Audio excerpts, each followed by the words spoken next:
In an old European kingdom lived King Edward, a wise and fair ruler who had given his people peace and prosperity for many years. But now the king had grown old, his health was fading, and the palace was filled with whispers that he was preparing his final will. Everyone believed he would divide his lands, his treasures, and his throne among his children, yet deep in his heart, the king had a very different plan. He had 3 sons and 2 daughters, and all of them were dreaming of power and riches. The eldest son, Richard, believed the throne belonged to him simply because he was the firstborn. The second son, Henry, was proud of his intelligence and declared that only a clever man could rule wisely. The youngest son, Adam, was stubborn and hot-tempered, convinced that strength and force were the true marks of a king. The 2 daughters, Amelia and Sophia, were also lost in their own ambitions. King Edward watched them all in silence, troubled by the fear that if any of them ruled without wisdom and humility, the kingdom would soon fall into ruin. One quiet night, he called for his scribe and began to dictate his will. In it he mentioned treasures and lands, but also included strange conditions and riddles that no one had expected. He wrote that after his death, the throne would not go to the eldest son, nor to the strongest, but only to the one who could solve the mysteries hidden within the will and complete the trials written there. His final words were clear: only the heir who ruled with wisdom and humility, not with greed or pride, would sit on the throne. When the will was finished, he sealed it with his royal mark and ordered the scribe to keep it locked away until his death. The scribe, trembling with fear, placed the document inside a strong chest, but as he closed it, he noticed a strange light in the king's eyes, as if Edward knew that this will would shake the very foundations of the kingdom. By the next morning, news spread through the palace that the king's health had worsened, and unease grew in every heart. No one knew that the will was about to change all of their destinies. The palace was heavy with silence as the news of King Edward spread through every corridor. Servants walked with lowered eyes, guards stood alert as if waiting for a storm, and the royal children gathered in separate chambers, each lost in their own thoughts. Richard paced back and forth, his face red with pride and impatience. He told his advisors that the throne was his by right, and no paper or will could change destiny. Henry sat in the library surrounded by books, his sharp mind already imagining what tricks the king might have written into his will. Adam, however, sharpened his sword in the training yard, a fire in his eyes, whispering to himself that no matter what the king had planned, he would take the crown by force if needed. Amelia stood at her window, gazing at the gardens below, her heart restless with dreams of influence, and Sophia whispered prayers, hoping that fate would somehow favor her. The will remained locked in the royal chest, guarded by 2 trusted men. The scribe who had written the will knew that once the chest was open, the true battle would begin, for the words inside carried trials, riddles, and secrets that could unite the family or destroy them forever. That night, as the moon rose high, the sound of distant bells echoed through the capital city. The people prayed for their king, but inside the palace, every heir waited for the moment when the mysterious will would finally be revealed. The morning sun rose slowly over the towers of the palace, painting the walls with a golden light, but inside the halls, there was no warmth. The air was thick with fear and expectation. The royal family gathered in the great chamber, their faces tense, their voices hushed. The chest that held the king's will was brought forward by the guards, its iron lock shining coldly in the dim light. Richard stood closest, his eyes burning with hunger for the crown. Henry stayed calm, but his mind was racing through countless possibilities. Adam clenched his fists, ready to fight if the words inside did not favor him. Amelia and Sophia sat together, whispering to each other, yet both of them dreamed of ruling in their own way. The scribe stepped forward, holding the key in his trembling hand. He bowed to the dying king who lay weak upon his bed. The king raised his hand slowly, his voice faint but steady. Open it, and let the truth be known. The chamber fell into silence as the key turned inside the lock. The sound echoed like thunder.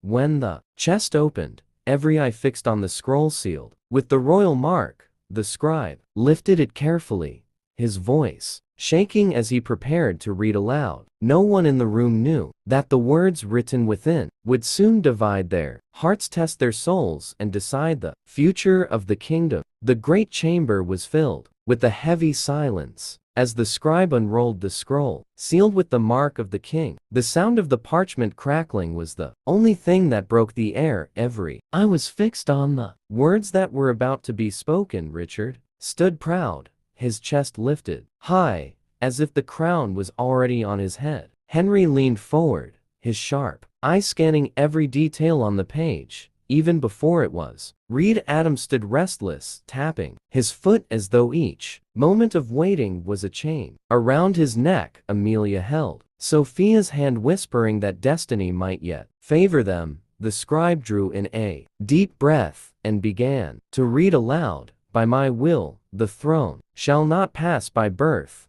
nor by strength, nor by cunning alone, but to the one who shall prove worthy by trials set forth to test the heart and the mind. The chamber erupted with murmurs. The heirs looked at one another in disbelief. The will spoke. Further, 3 trials shall be given: the trial of wisdom, the trial of courage, and the trial of sacrifice.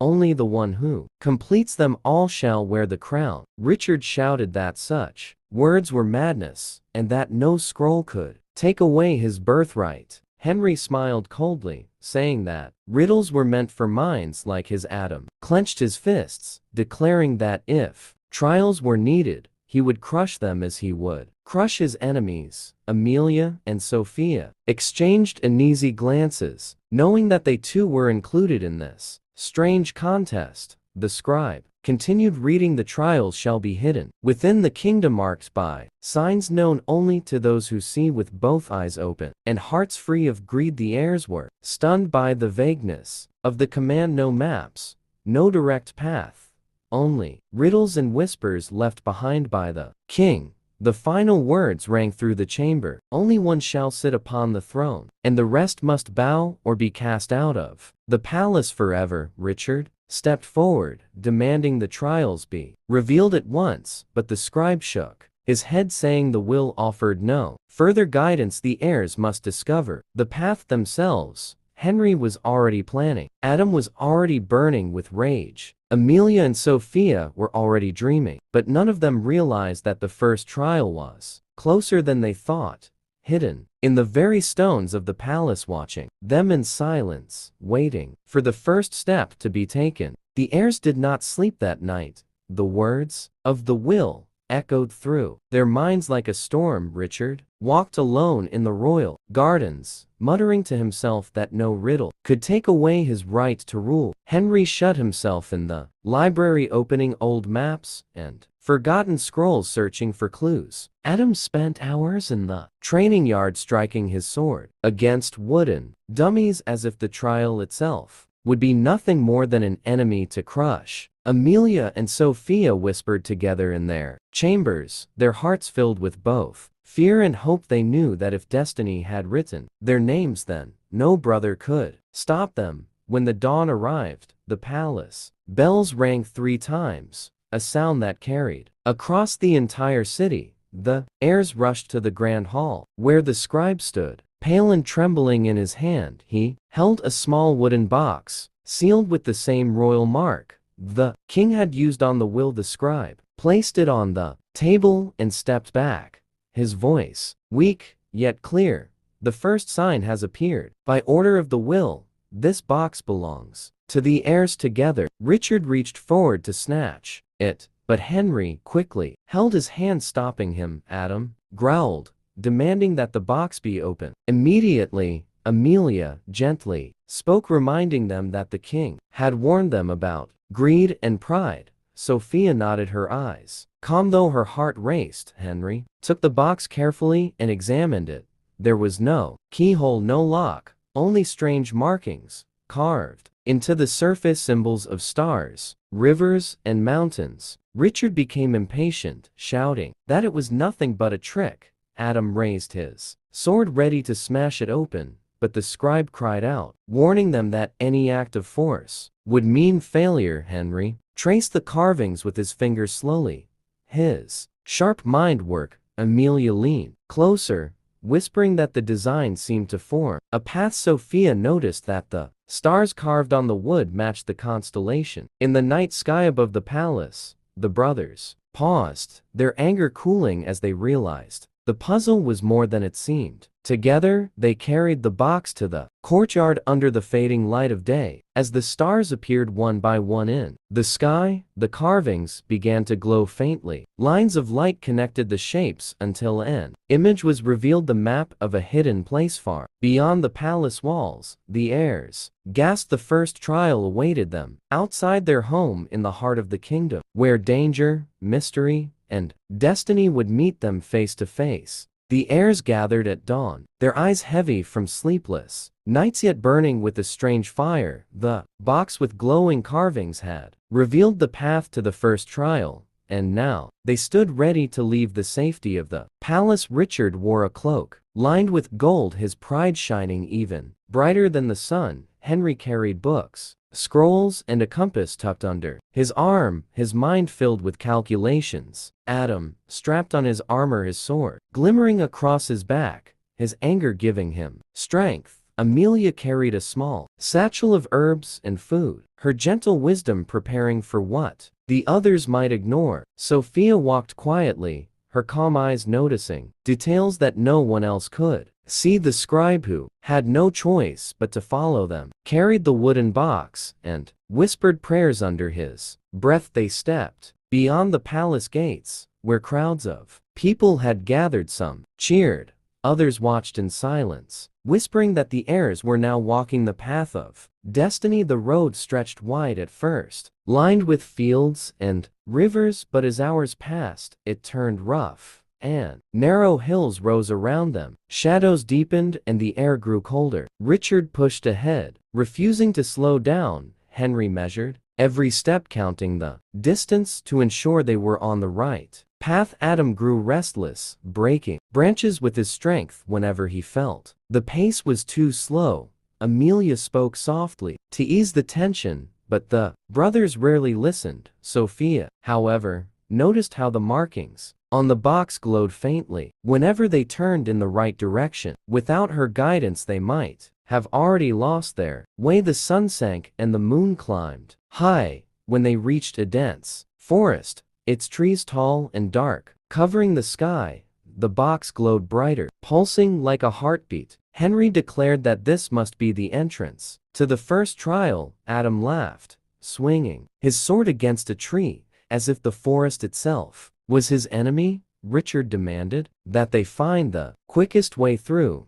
Amelia touched the bark of a tree and whispered that sometimes the straight path is not the true one. Sophia closed her eyes, listening to the rustle of the leaves and the sound of the wind. She pointed to a narrow trail almost hidden by roots and shadows. The box pulls stronger, as if confirming her choice. Reluctantly, the others followed the narrow path deeper into the forest. The night grew colder and strange sounds echoed around them. Branches cracked unseen, animals moved in the dark, and the air grew heavy, as if the forest itself was alive at last.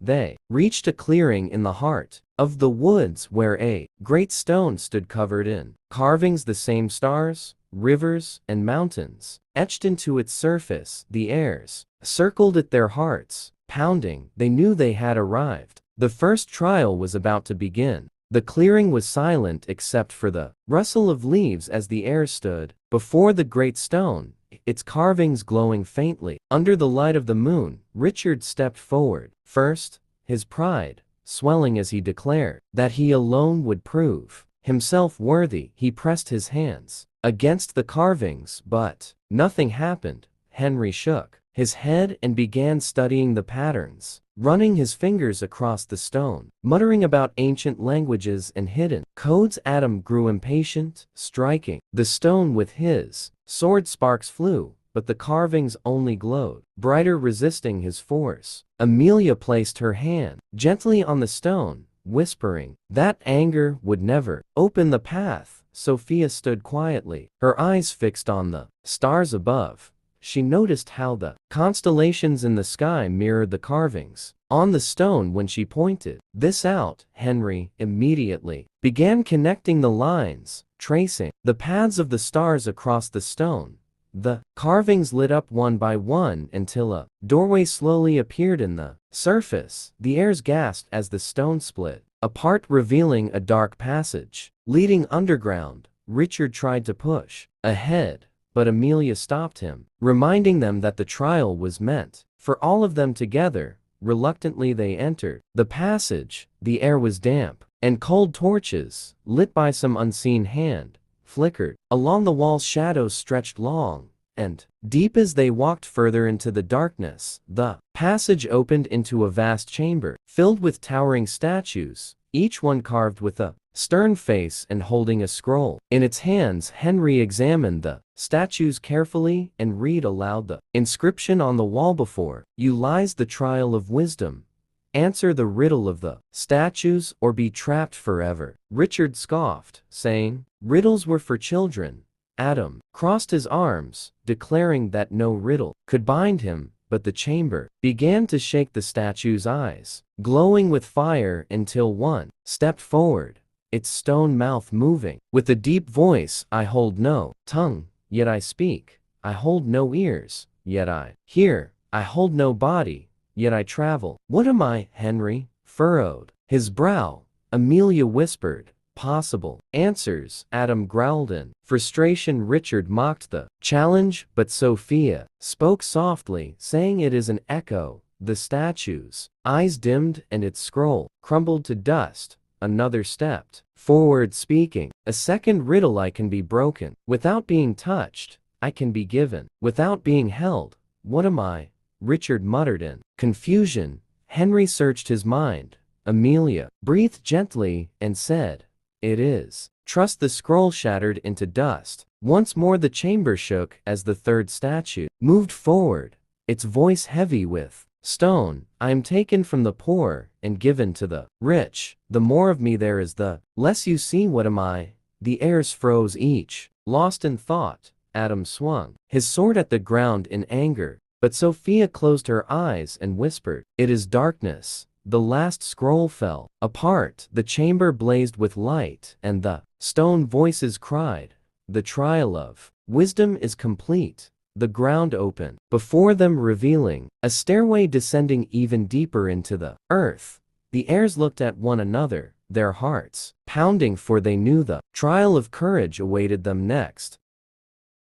The stairway descended into darkness, each step echoing against the stone walls as the heirs moved forward, their breaths heavy with fear and expectation. Richard kept his chin high, though his hands trembled slightly. Henry whispered to himself, counting each step and studying the faint carvings along the wall. Adam gripped his sword tightly, ready to strike at anything that appeared. Amelia carried a small torch, her calm presence giving light to their path. Sophia walked silently, her eyes sharp and alert. When they reached the bottom, the stairway opened into a cavern, vast and endless. The ceiling was so high it vanished into shadows, and the air smelled of damp earth. In the center of the cavern, a bridge stretched across a bottomless pit. The bridge was narrow, made of old wooden planks held by chains that creaked with every shift of the air. On the other side of the bridge stood a tall iron door marked with the king's royal seal.